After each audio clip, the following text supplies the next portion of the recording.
After the inauguration in 1993, the Clintons fired the White House Travel Office employees, allowing their wealthy Hollywood friends to take over the lucrative travel business. This led to investigations by the FBI, DOJ, GAO, Oversight Committee, and the Whitewater Independent Counsel. The Clintons claimed the firings were due to financial misdeeds, but the employees were cleared on all counts. Hillary Clinton allegedly played a central role in the firings, yet in her sworn testimony, she claimed she was not involved. The independent counsel found this to be factually inaccurate and that she made factually false statements. The Clintons were forced to remove their friends and reinstate the previous employees. Vince Foster, the longtime friend and companion of Hillary Clinton, was significantly involved in several Clinton scandals. Due to the strange circumstances surrounding his death in 1993, an investigation ensued. Before the police arrived, Clinton staffers illegally removed boxes of documents on Whitewater and presumably Travelgate and other sensitive issues. President Clinton put his wife in charge of the most expensive program in the country. There was a national outrage that the unelected, unqualified First Lady was going to design America's healthcare system. In a 1993 interview, Hillary Clinton admitted, "I am not an expert on healthcare. I'm not somebody who has studied it." Hillary Clinton kept the Presidential Task Force on National Healthcare Reform shrouded in such secrecy that a federal judge threatened to hold the administration in contempt. 2 years later, the healthcare plan was a 1,342-page nightmare, including gatekeepers, health alliances, purchasing cooperatives, new and higher taxes, and restrictions on choosing doctors. Physicians, hospitals, large and small businesses, insurance companies, Democrats, Republicans, and the general public rejected the program, and it failed disastrously. The General Accounting Office put a price tag of $32 million on Hillary Clinton's healthcare fiasco. For dishonesty, Hillary Clinton and others were fined $450,000. Court costs to taxpayers were $725,000. In 1996, with Hillary Care fresh in their minds, Americans voted both the Senate and the House into Republican hands for the first time in over 4 decades.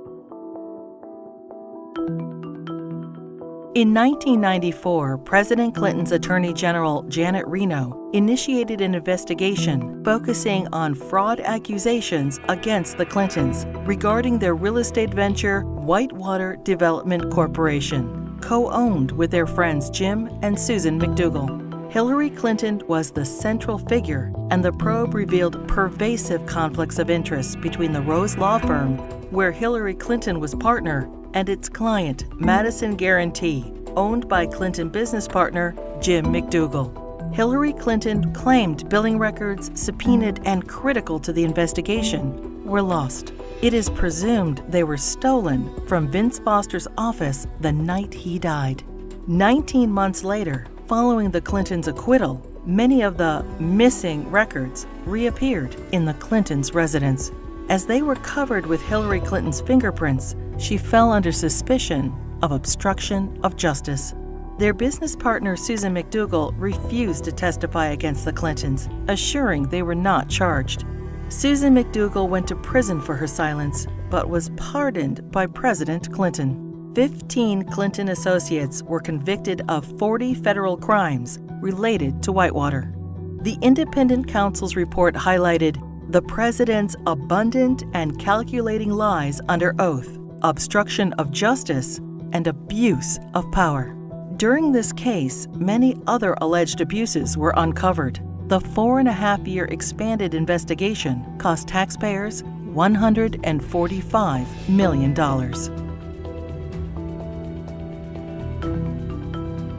Hillary Clinton's trades in cattle futures raised suspicions of improprieties as her very first trade of $5,000 quickly turned into over $490,000. She refused to release her tax returns for the years in question. Hillary Clinton insisted that she made all the investment decisions herself, The investigation proved her trades were actually placed by her friend James Blair through the brokerage firm Refco. James Blair was outside counsel for Tyson Foods, the largest employer in Arkansas, which is state-regulated.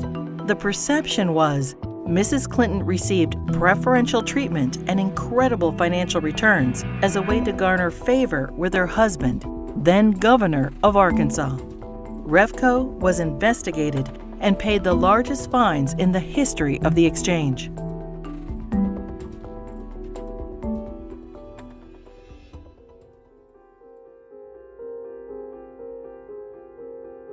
The Clinton administration improperly requested and received FBI background reports on 900 Republican officials. Hillary Clinton allegedly initiated the request to add data to her enemies list, leading to 3 separate investigations in 1996. In testimony, the White House Personnel Security Director refused to name Hillary Clinton as the source of the request, and he was forced to resign. Hillary Clinton claimed she was guiltless and was called a congenital liar in the New York Times. The fund was established so individuals or companies hoping to garner favor with the president could help pay the Clintons' endless legal bills. In 1996, the Justice Department investigated campaign fundraising abuses and cover-ups by the Clintons in connection with an effort by China to influence administration policies. In violation of U.S. law, agents for the Chinese government and military funneled millions into President Clinton's re-election campaign, the Clinton Legal Defense Fund, and the DNC.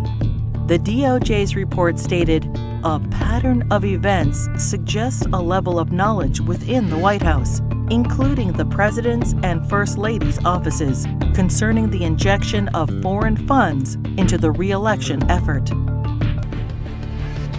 The Clintons were accused of using the IRS to harass their enemies, including Republican politicians, the White House Travel Office, the NRA, Judicial Watch, the Heritage Foundation, and other conservative organizations. A senior IRS official admitted that Clinton opponents were singled out for tax audits. Also audited were Bill Clinton's female accusers, including Jennifer Flowers, Paula Jones, Juanita Broderick, and Elizabeth Ward Grayson.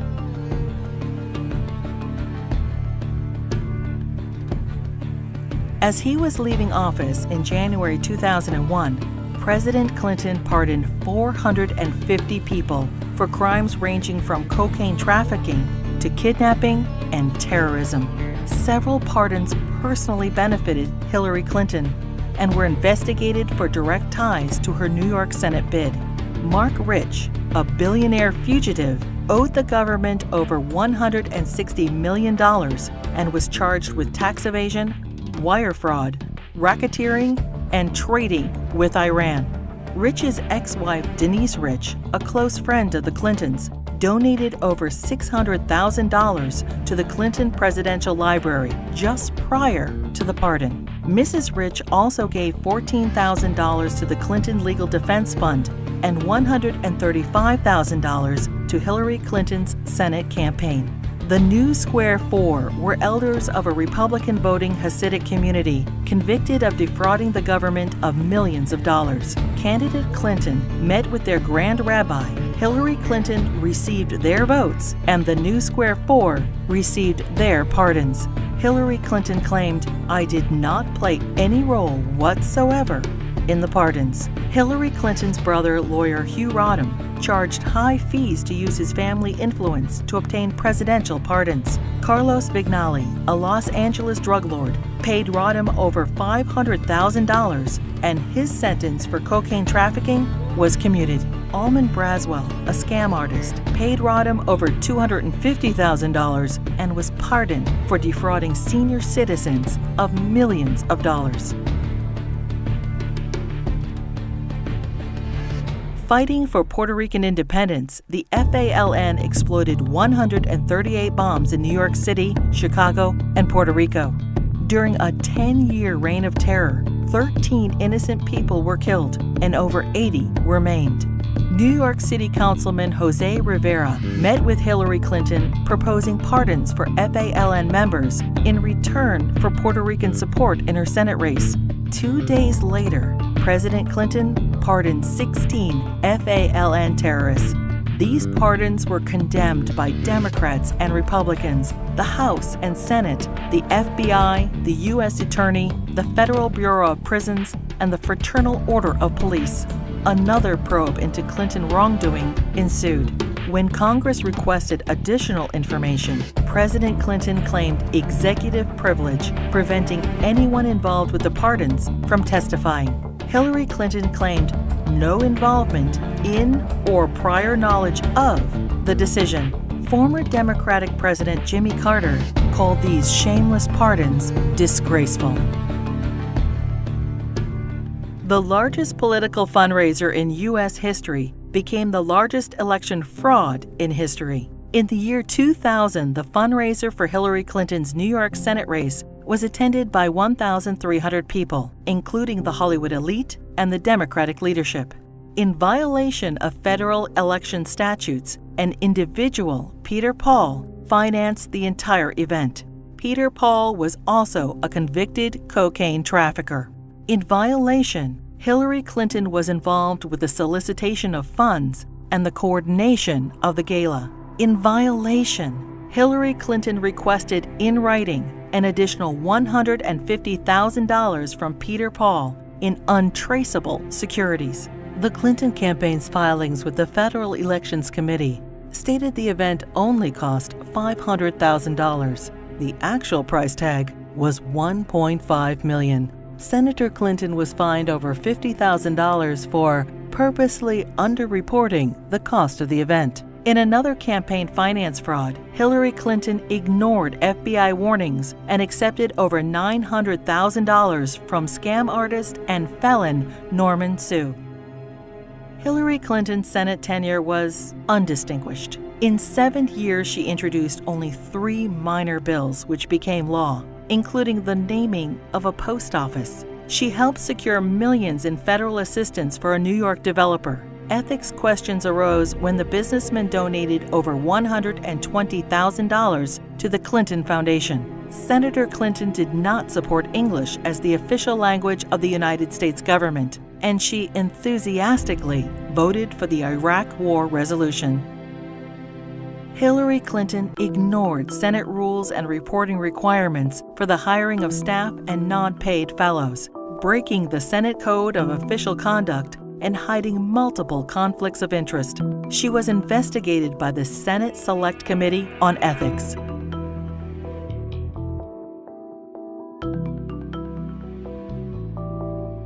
Hillary Clinton's long history of campaign finance abuses continued. Jeffrey Thompson and other fundraising bundlers for her failed 2008 presidential campaign pled guilty to conspiracy and campaign finance law violations. In the primaries, Democrats nominated the little-known junior Senator Obama over the well-known, scandal-ridden Hillary Clinton. In 2009, President Obama nominated Hillary Clinton as Secretary of State. In 2014, the State Department spokesperson was asked to identify one tangible achievement from Hillary Clinton's 4 years as Secretary of State. She responded, "I am certain those who were here at the time, who worked hard on that effort, could point out one." Secretary Clinton's tenure had no signature doctrine or diplomatic breakthrough. It was, however, 4 more years of scandals. The Clinton State Department wasted $80 million on a U.S. consulate in northern Afghanistan, which will never be completed.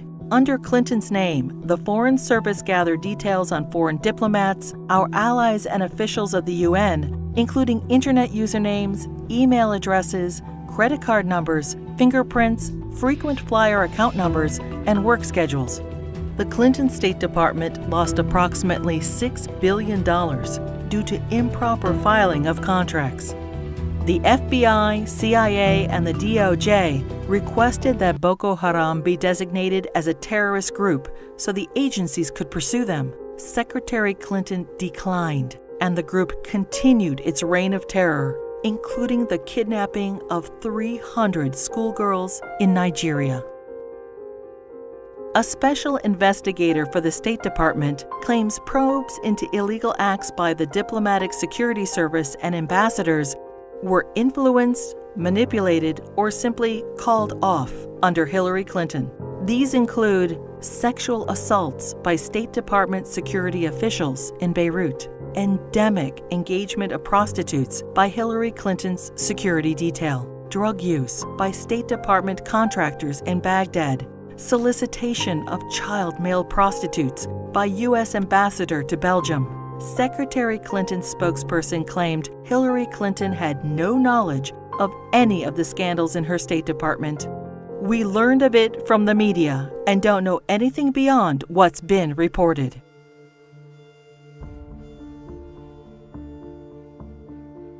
The United States mission in Benghazi, Libya, was attacked on September 11, 2012.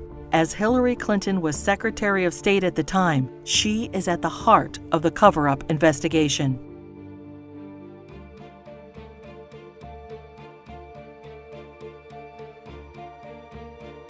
When she finally testified to Congress 4 months after the attack, she famously stated, "The fact is we had 4 dead Americans. Was it because of a protest? Or was it because guys out for a walk one night who decided they'd go kill some Americans? What difference at this point does it make?"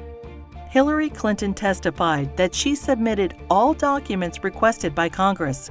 20 months later, and only through a Freedom of Information Act request, 41 new documents were released, including changes to Ambassador Susan Rice's talking points. More documents are still being withheld.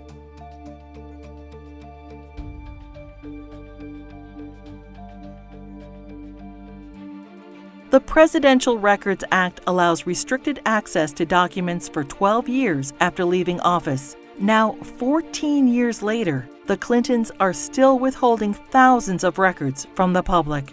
Over 300 Freedom of Information Act requests have been ignored, suggesting more damaging revelations about the Clintons.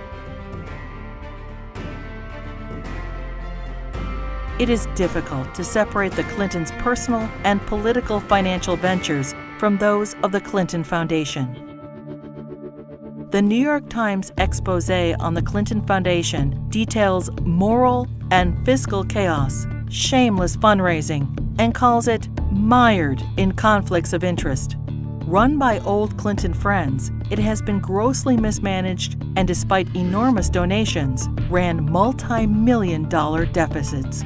Already rife with conflicts of interest, the foundation's offices are now shared by the Hillary Clinton presidential campaign.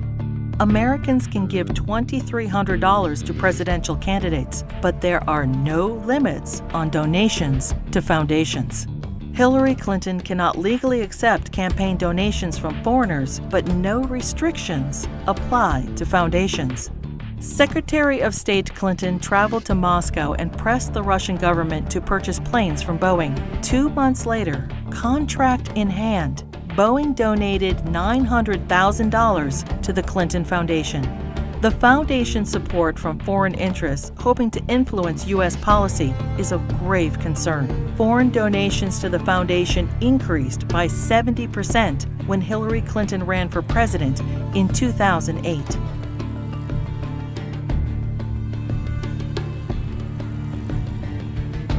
Saudi Arabia has financed terrorists, has an abysmal women's rights record, and punishes homosexuality by death. And yet, the Kingdom of Saudi Arabia is one of the largest supporters of the Clinton Foundation. In a Clinton co-presidency, every large donation could raise suspicions of improprieties or influence peddling and lead to non-stop investigations.